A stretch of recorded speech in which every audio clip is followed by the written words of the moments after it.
में भी सिर्फ हमने पहले भी कहा है कि बायो में या खासकर जूलॉजी में एक क्वेश्चन ऑलवेज बनता है डायग्राम से। तो उसमें करना क्या होता है कि 2 नंबर का क्वेश्चन पूछा है तो आपको सिर्फ डायग्राम बना देना है और डायग्राम को लेबल कर देना है, उतना ही में पूरा नंबर मिलेगा। डायग्राम को थोड़ा सिमेट्री मेंटेन करना है और लेबल ठीक से करना है। लेबलिंग गलत हो जाएगा, जैसे 2 नंबर के क्वेश्चन में जब डायग्राम एक आएगा ही, चाहे सीबीएसई बोर्ड हो या बिहार बोर्ड हो, तो डायग्राम में बहुत अच्छे से थोड़ा साफ सुथरा होना चाहिए, उसको बना के और उसका लेबल कर लेंगे। ये एंटीबॉडी का डायग्राम है, जिसको इम्यूनोग्लोबुलिन भी कहते हैं। एंटीबॉडी इसलिए नाम दिया है because it acts against antigen.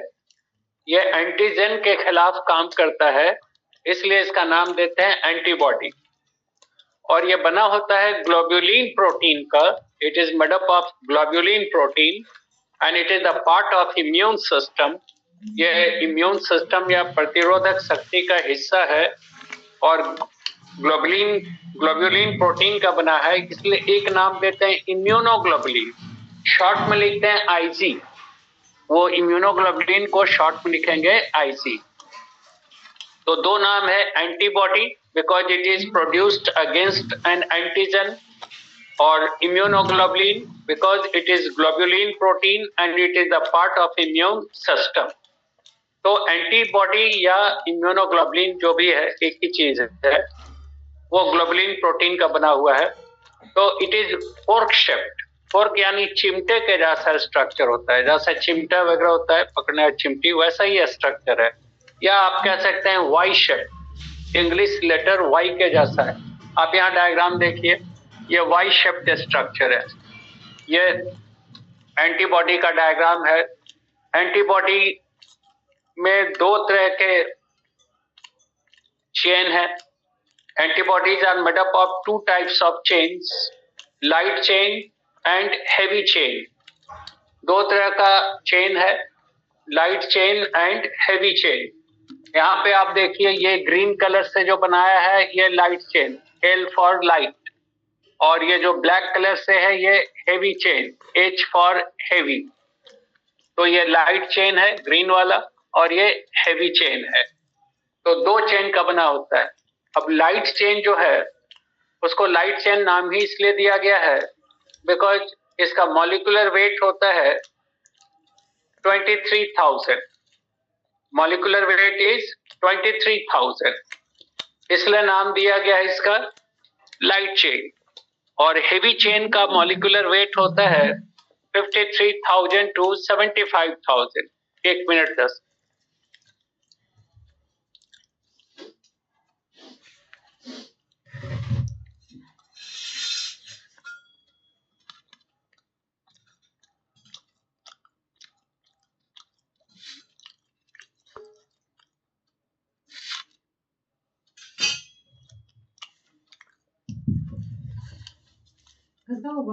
कर दिया मैंने कि बैठते हैं।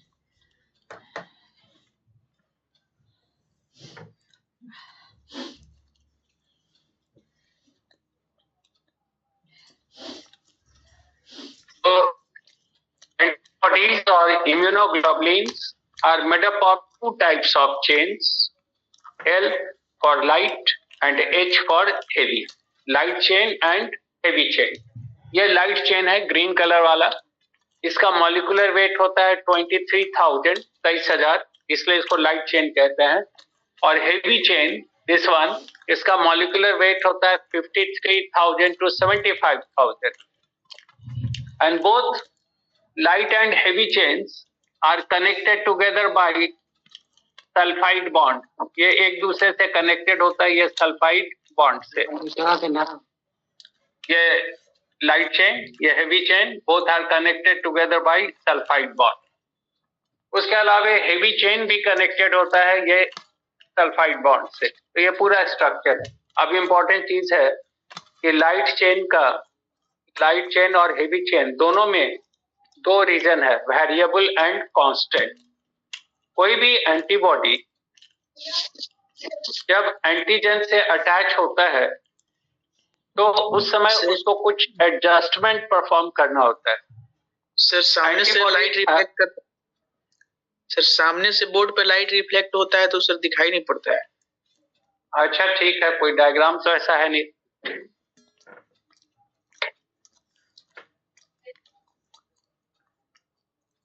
यस सर, अब साफ दिखाई पड़ता है। Yes sir. तो ये डायग्राम है एंटीबॉडी का। एंटीबॉडी फोर्क शेप्ड चिमटे के जैसा है, वाई शेप्ड स्ट्रक्चर है, दो तरह के चेन का बना है, लाइट चेन और हेवी चेन। लाइट चेन का मॉलिक्यूलर वेट है 23,000, हेवी चेन का मॉलिक्यूलर वेट है 53,000 to 75,000। Both the chains are connected together by sulphide bond. ये दोनों एक दूसरे से कनेक्टेड है बाय सल्फाइड बॉन्ड। साथ ही साथ हेवी चेन भी कनेक्टेड है सल्फाइड बॉन्ड से। अब इम्पोर्टेंट चीज जो बात कर रहे थे कि चाहे लाइट चेन हो या हेवी चेन हो, दोनों का ऊपर वाला हिस्सा वेरिएबल रीजन कहलाता है, वेरिएबल, और नीचे वाला हिस्सा कहलाता है कांस्टेंट। जैसे मान लीजिए कि ये कोई एंटीजन है, ये एंटीजन है, तो एंटीजन का ये बाइंडिंग साइट है, ये इससे इसको अटैच होना है। तो मान लीजिए ये एंटीबॉडी है, ये अटैच हो रहा है इस। तो ऐसा नहीं है कि कोई भी एंटीजन जाके सीधे एंटीबॉडी, कोई भी एंटीबॉडी जाके सीधे एंटीजन से अटैच हो जाएगा। एंटीजन से अटैच होने के लिए एंटीबॉडी में कुछ चेंजेस आता है। The antibody has to perform certain changes before getting attached to the binding site or receptor site of the antigen. Antigen के पास रिसेप्टर साइट है, इपीटोप कहते हैं, उसे अटैच होने के लिए पहले उसको अपने आप में कुछ एडजस्टमेंट या चेंज लाना होगा। और ये जो चेंज या एडजस्टमेंट होता है, ये होता है वेरिएबल रीजन में। तो यहाँ पे लाइट चेन का ऊपर वाला हिस्सा है VL यानी variable region of light chain, और ये है VH variable region of heavy chain. यहाँ पे है constant region of light chain CL, और ये है constant region of heavy chain. अब एक चीज ध्यान रखना है डायग्राम में इसका बनाते वक्त कि लाइट चेन का ऊपर वाला 50%, आधा आधा है, एकदम बिल्कुल 50। Upper half of the light chain is variable region, whereas the lower half of the light chain is constant region. तो जो भी एडजस्टमेंट होगा इस वेरिएबल रीजन में होगा। ठीक इसका उल्टा हेवी चेन का अपर 1/3 रीजन, ऊपर वाला 1/3 हिस्सा, it is made up of variable region, और लोअर जो 3/4 रीजन है, 1/3 है, तो इसको कहेंगे 2/3 region. It is made up of constant chain. तो लाइट चेन का 50% हिस्सा ऊपर वाला वेरिएबल रीजन है, VL कहेंगे। नीचे वाला 50% हिस्सा कांस्टेंट रीजन है, उसको CL कहेंगे। हेवी चेन का ऊपर वाला 1/3 रीजन ये वेरिएबल है, और लोअर 2/3 रीजन ये कांस्टेंट है। और सब देख रहे हैं आप डाइसल्फाइड बॉन्ड से। तो स्ट्रक्चर आपको यही बनाना है, ज्यादा कुछ उसमें करना नहीं। बना दीजिएगा ये हेवी चेन, ये लाइट चेन, दोनों को जोड़ दीजिएगा सल्फाइड बॉन्ड से, और फिर इनको भी आपस में जोड़ देंगे सल्फाइड बॉन्ड से। यहाँ पे आप लिख सकते हैं, ये कर दीजिएगा, यहाँ CL, इधर VH और नीचे CH, बस हो गया। नीचे लिख दीजिएगा L2H2 मॉडल। L2H2 मॉडल इसलिए कि तो एक ही और दो हेवी हो गया, एक ये और एक ये, इसलिए मॉडल कहलाता है L2H2 मॉडल। दो लाइट चेन और दो हेवी चेन। अब थोड़ा सा और अगर आगे बढ़े, मान लीजिए इसमें पूछा कि एंटीबॉडी में लाइट कितने तरह का होता है, तो लाइट चेन भी दो तरह है।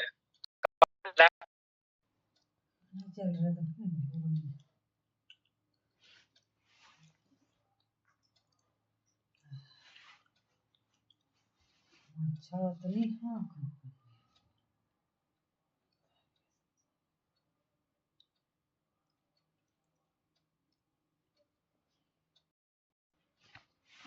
है तो मॉडल हो जाएगा λ2H2। तो ये दो तरह के एंटीबॉडीज होते हैं on the basis of the nature of the light chain. Light chain के आधार पे, नेचर पे दो तरह का एंटीबॉडी हो गया, कप्पा 2 एंड λ2। बस इतना ही ध्यान रखना है। 2 नंबर के क्वेश्चन में तो आपको कुछ करना ही नहीं है, सिर्फ डायग्राम बनाना है। 5 नंबर का क्वेश्चन होगा तो थोड़ा सा लिख दीजिएगा कि antibodies are globulin protein, these are produced against the antigen and these are fork shaped, made up of 2 types of chains, light and heavy chain connected together by sulfide bond. Both light and heavy chains have upper region variable and lower region constant। और फिर और आगे मन हो, 5 number का question है तो आप 7-8 लाइन लिख सकते हैं। तो इसलिए अगर 2 नंबर का क्वेश्चन है तो आप 4 लाइन लिख सकते हैं, और 4 से 5 लाइन मैक्सिमम, 5 से ज्यादा नहीं। और 5 नंबर का क्वेश्चन है तो 10 लाइन से ज्यादा नहीं लिखना है किसी भी हालत, उसी में आपको लिखना है सब।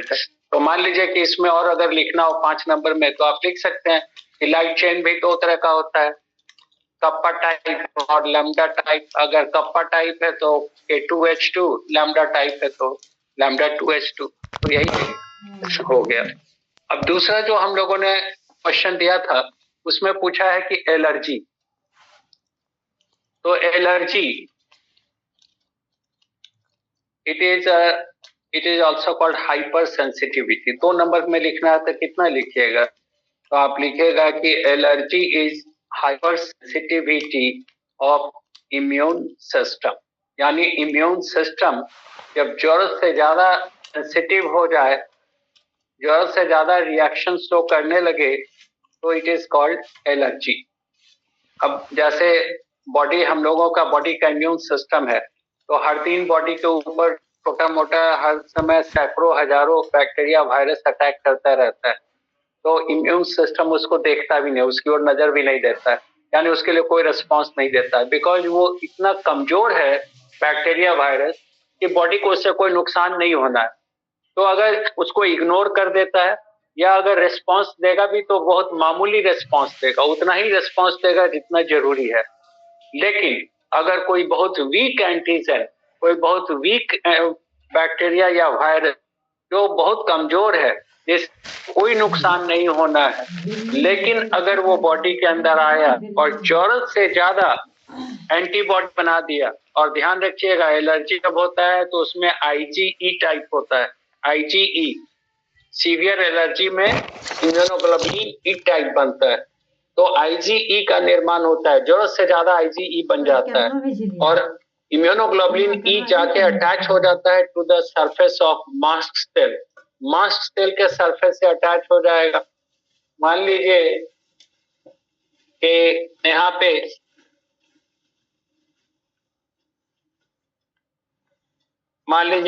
पे ये हिस्टामिनिक ग्रैन्यूल्स होता है। हिस्टामिनिक ग्रैन्यूल्स के अंदर हिस्टामिन भरा हुआ है, हिस्टामिन मौजूद है। हिस्टामिन जिसको वैसोडाइलेटर कहते हैं। तो वैसोडाइलेटर और histamine is present within the histaminic granules present in the mast cell. तो IgE जब बनता है यानी इम्यूनोग्लोबुलिन ई टाइप, तो ये आके अटैच हो जाता है to the surface of mast cell, ये इसे अटैच हो गया। अब कोई एंटीजन जिसके खिलाफ ये IgE बना है जब यहाँ पे आएगा तो एंटीजन एंटीबॉडी रिएक्शन होगा।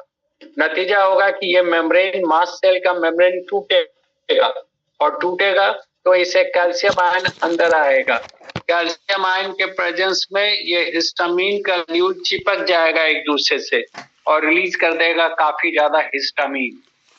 और हिस्टामिन हम लोग जानते हैं वैसोडाइलेटर है, ये ब्लड वेसल को काफी फैला देगा। तो ब्लड वेसल फैलेगा तो कैपिलरी का पोर का साइज बड़ा हो जाएगा और इससे फैगोसाइट्स जैसे न्यूट्रोफिल, मोनोसाइट ये सब चला है बाहर, ये को डिस्ट्रॉय करता बाई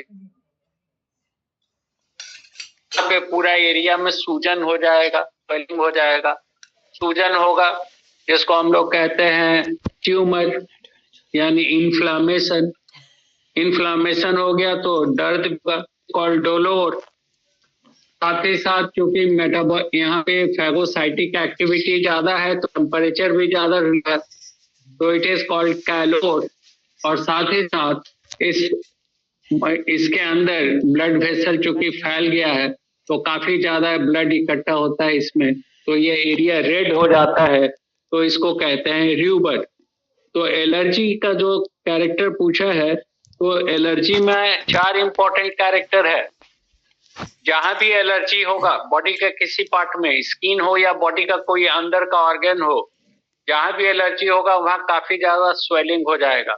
स्वेलिंग इसलिए होता है कि यहाँ फैगोसाइटिक एक्टिविटी बढ़ गया तो ये स्वेल कर जाता है टिश्यू। स्वेलिंग होगा तो दर्द होगा। स्वेलिंग के लिए टर्म है ट्यूमर। ट्यूमर जब होगा तो दर्द होगा, तो दर्द के लिए है डोलोर। अब चूंकि फैगोसाइटिक एक्टिविटी ज्यादा है तो हीट भी ज्यादा होगा, तो उसके लिए टर्म है कैलोर। और चूंकि हिस्टामिन इसको डायलेट कर दिया है, यहाँ पे इन्फेक्टेड पार्ट में ब्लड वेसल को बहुत ज्यादा फैला दिया है, तो वहां पे ब्लड भी ज्यादा इकट्ठा होगा, तो उसको कहेंगे र्यूबर। र्यूबर यानी रेडनेस। तो these are the 4 important characteristics of allergy. Rubor, redness caused due to the vasodilation and accumulation of blood. Second is the tumor. It is due to the phagocytes which move from the blood into the infected tissue and perform phagocytosis. The third is the dolor. It is the pain caused due to the inflammation or swelling. And fourth, it is the calor. It is the heat generated due to the phagocytic activity or increased metabolic rate at the infected site of the body. These are the important symptoms of allergy. अब allergy में होता है anaphylactic shock. तो anaphylactic shock it is the severe form of allergy. ये बहुत खतरनाक होता है। तो यहाँ पे इतना ज्यादा बॉडी इतना ज्यादा स्ट्रेस में आ जाता है, तनाव में आ जाता है, इतना तकलीफ में आ जाता है कि उस हार्ट बीट काफी बढ़ेगा टू सप्लाई ऑक्सीजन, और नतीजा होगा कि हार्ट बीट इतना बढ़ जाता है कि कार्डियक मसल थक जाता है and it causes cardiac arrest.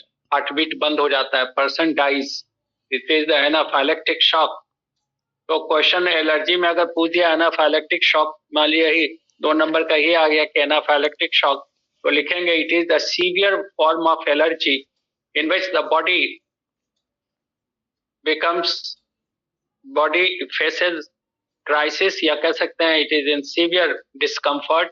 और नतीजा होगा कि हार्ट बीट बहुत बढ़ता है, इतना ज्यादा बढ़ जाता है कि कार्डियक मसल थक जाता है, पर्सन का डेथ हो जाता है। तो anaphylactic shock it is the type of allergy, severe type of allergy. तो एलर्जी में हम लोग समझ गए। एलर्जी एक ऐसा कंडीशन है जहां पे कोई कमजोर और जोर से ज्यादा बनवा नहीं है, और वो एंटीबॉडी होगा आईजीई। आईजीई जाके अटैच हो जाएगा मास्ट सेल के, और मास्ट सेल के अंदर ही होता है हिस्टामिनिक ग्रैन्यूल, जिसमें हिस्टाम भरा है जो ब्लड वेसल को फैलाता है। अब जैसे ही अटैच होगा मास्ट सेल के सर्फ से, ये जेन एंटीबॉडी रिएक्शन होगा। नतीजा होगा कि मेम्ब्रेन डिस्टर्ब हो जाएगा, मास्ट सेल का कैल्शियम आयन अंदर आ जाता है। नतीजा होगा कि कैल्शियम के प्रेजेंस में हिस्टामिनिक ग्रैन्यूल चिपक जाता है, क्लम्प कर जाता है, और बहुत ज्यादा हिस्टामिन रिलीज करेगा। अब बहुत ज्यादा हिस्टामिन करेगा, बहुत ज्यादा ब्लड वेसल फैल जाएगा। बहुत ज्यादा ब्लड वेसल फैलेगा तो कैपिलरी पोर का साइज बहुत बढ़ेगा। कैपिलरी पोर का साइज बहुत बढ़ेगा तो यहाँ से फैगोसाइट्स बाहर आ जाएंगे और वो फैगोसाइटोसिस करेगा।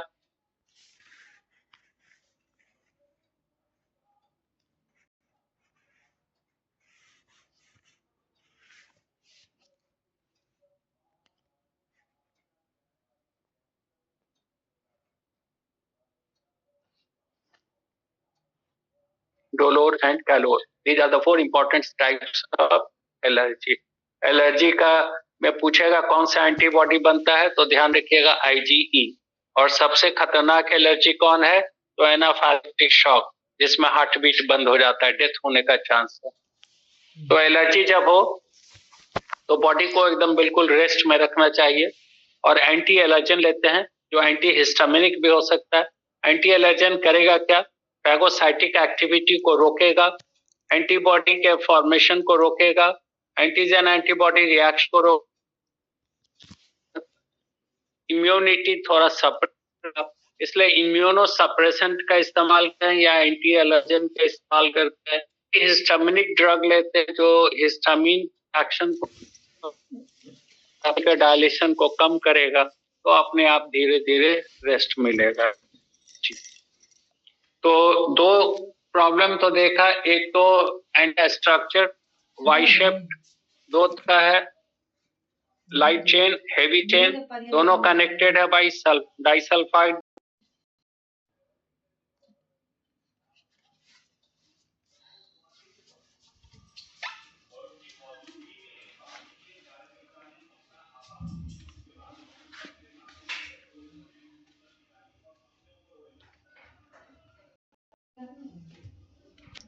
लेकिन हाँ स्ट्रक्चर तो बनाना है और इसमें आधा आधा बना दीजिएगा लाइट चेन में, उसमें वेरिएबल इधर कांस्टेंट, इधर 1/3 बना दीजिएगा, इधर 2/3 हो गया, दैट्स ऑल। लिख दीजिएगा यहाँ पे L2H2 मॉडल, और 5 नंबर का रहेगा तो लिख दीजिएगा कि लाइट चेन भी दो तरह का होता है, अल्फा और कप्पा और डेल्टा टाइप। आप लिख सकते हैं कप्पा 2 एंड डेल्टा 2 H2 यानी।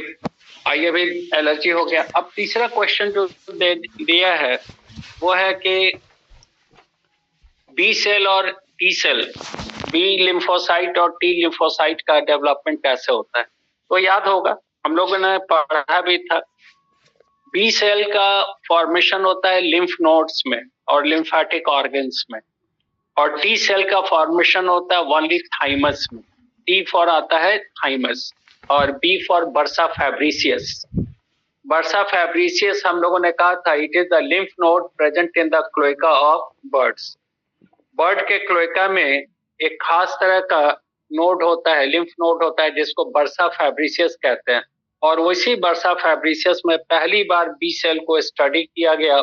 इसीलिए अब कहीं भी कोई भी पार्ट जहाँ पे जैसे लिम्फ नोड है, लिम्फेटिक ऑर्गन है, अगर कहीं भी थाइमस के अलावे, अगर थाइमस में है तो टी सेल कहेंगे, टी लिम्फोसाइट, लेकिन थाइमस के अलावे बॉडी में कहीं भी बी सेल कहीं भी लिम्फोसाइट बनता है तो उसको कहेंगे बी सेल। तो टर्म या ध्यान है, T for thymus and B for bursa फैब्रिसियस।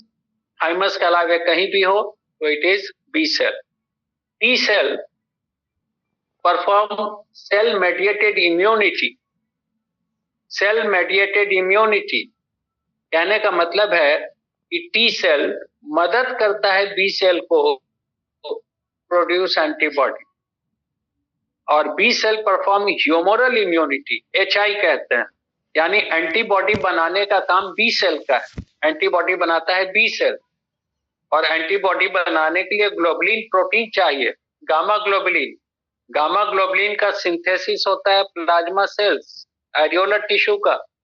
Areolar tissue और प्लाज्मा सेल्स है, एरियोलर टिश्यू में वो गामा ग्लोबुलिन को सिंथेसाइज करता है। Gamma globulin is temporarily stored within the हेसस corpuscles of the thymus. Thymus का जो लोब्यूल है, थाइमिक लोब्यूल, उसमें हेसस कॉर्पसेस इस गामा ग्लोबुलिन को स्टोर करता है, और इसी गामा ग्लोबुलिन को से एंटीबॉडी बनाता है बी सेल, और बी सेल को मदद करता है ये टी सेल। अब टाइप ऑफ टी सेल में तो कहेंगे तो टी हेल्पर जो सबसे इंपॉर्टेंट टाइप है, it switches on the immune system. ये पूरा इम्यून सिस्टम को स्टार्ट कराने वाला सबसे इंपॉर्टेंट फैक्टर है, और टी हेल्पर में कोई खराबी आ गई तो इम्यून सिस्टम काम नहीं करेगा, और यही प्रॉब्लम आता है एड्स में, HIV का वायरस। तो टी हेल्पर के ऊपर एक खास तरह का बाइंडिंग साइट है, CD4 बाइंडिंग साइट, और ये दुर्भाग्य की बात है कि HIV एड्स का जो वायरस है उसका काफी ज्यादा लगाव है CD4 बाइंडिंग साइट के लिए, जो कि टी हेल्पर के ऊपर ही है और कहीं नहीं होता है। तो इसलिए जब HIV का इंफेक्शन होता है तो सीधे जाके वो टी हेल्पर से अटैच हो जाएगा, टी हेल्पर को डैमेज कर देगा। अब जैसे चाबी को डैमेज कर दिया, ताला नहीं खुलेगा, तो टी हेल्पर ही डैमेज हो गया तो एंटीबॉडी काम नहीं करेगा। सबसे important, most important component of immune system T helper, इसी टी लिम्फोसाइट का टाइप है वो। दूसरा होता है टी सप्रेसर। अब एक बार एंटीबॉडी बनना शुरू और बनते चला जाए तो पूरा बॉडी को डैमेज करेगा, तो सही वक्त पे उसको रोक देना है, उसको स्विच ऑफ कर देना है, ये काम करता है टी सप्रेसर। अब टी सप्रेसर का अगर कमी हो जाएगा तो एलर्जी जैसा हो सकता है condition, hypersensitivity. T cytotoxic और टी किलर, तो टी साइटोटॉक्सिक और टी किलर एक फैक्टर रिलीज करता है परफोरिन, और perforin perforates the surface of the pathogen. ये जो टी साइटोटॉक्सिक है, टीसी कहते हैं, या टी किलर, टीके, टीसी और टीके, ये एक फैक्टर रिलीज करता है परफोरिन। और परफोरिन क्या करता है कि वो पैथोजन है अगर कोई, तो पैथोजन के सरफेस में होल कर देता है, छेद कर देता है।